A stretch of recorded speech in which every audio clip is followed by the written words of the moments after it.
Hey there, friends. Aloha pa. I'm Jacqueline Claire, and I am going to be reading today. Yep. I am going to be reading the most recent letter from the Universal House of Justice, the supreme governing body of the global Baha'i community. And this January 18th, 2019 letter was given to us as a global community on this specific day because it marks the 100-year anniversary of the Paris Peace Conference.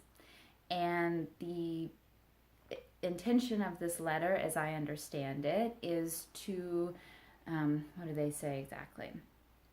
Reflect on the progress that has been made in the last 100 years towards global peace, to reflect on the contemporary challenges to this goal, and to examine the contributions that Baha'is specifically are called to make towards this process. So I'm going to dive in. I've numbered the paragraphs, which I find helpful, and I recommend you do the same if you want to follow along. And please, obviously, everything that I say that is not me reading the letter is my finite understanding and interpretation. Please feel free to comment and share your own thoughts or correct me or anything like that. It's all just personal opinion if it's not me reading the letter itself. 18th January 2019, to the Baha'is of the world. Dearly loved friends, half a century after Baha'u'llah summoned the kings and rulers to be reconciled among themselves and enjoined on them the establishment of peace on earth, the great powers of that era were plunged into war.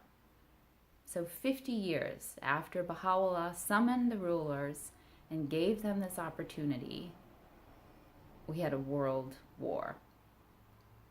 It was the first conflict to be regarded as a world war, and it is remembered as a conflagration of horrific severity.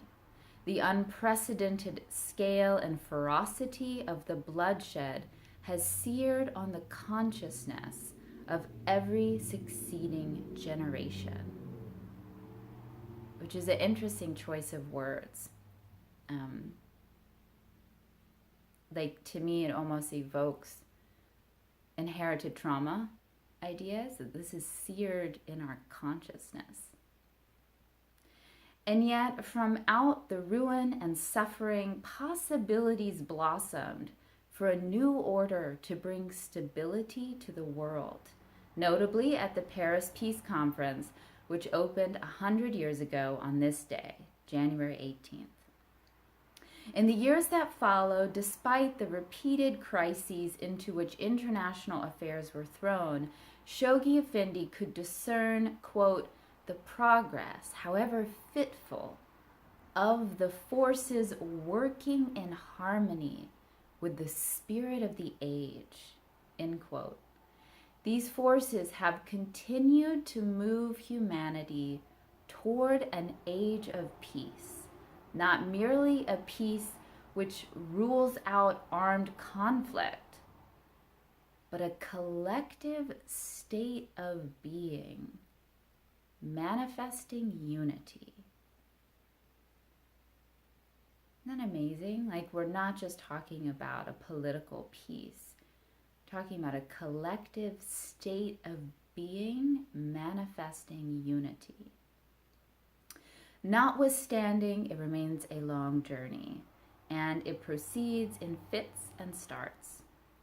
We find it propitious at this moment to reflect on the progress made on that journey, the contemporary challenges to peace, and the contribution to its attainment that Baha'is are called to make.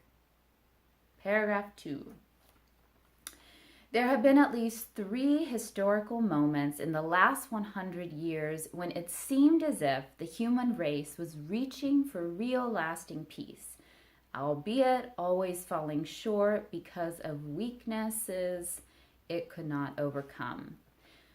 The first moment, as a result of the Paris Peace Conference, was the establishment of the League of Nations, an organization intended by its founders to secure peace at the international level.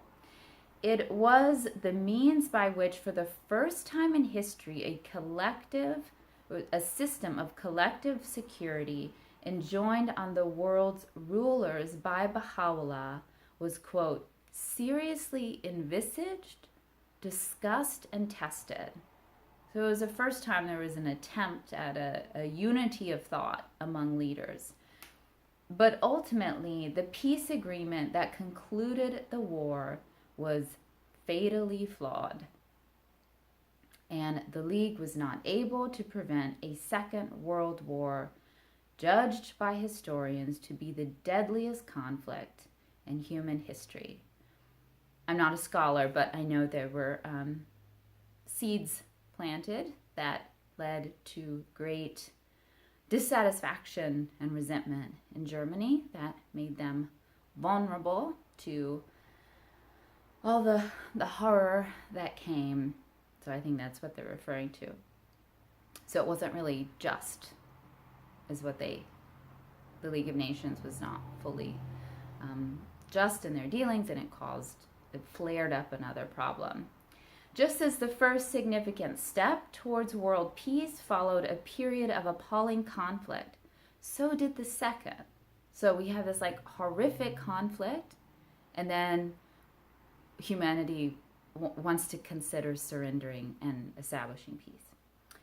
When not only was the United Nations organization formed from the ashes of the League, but a system of international economic institutions came into being, and historic advances were made relating to human rights and international law. In rapid succession, many territories under colonial rule became independent nations, and arrangements for regional cooperation grew markedly in depth and range. The post-war decades, however, were also characterized by an atmosphere of brooding and often open hostility between the world's two major power blocs,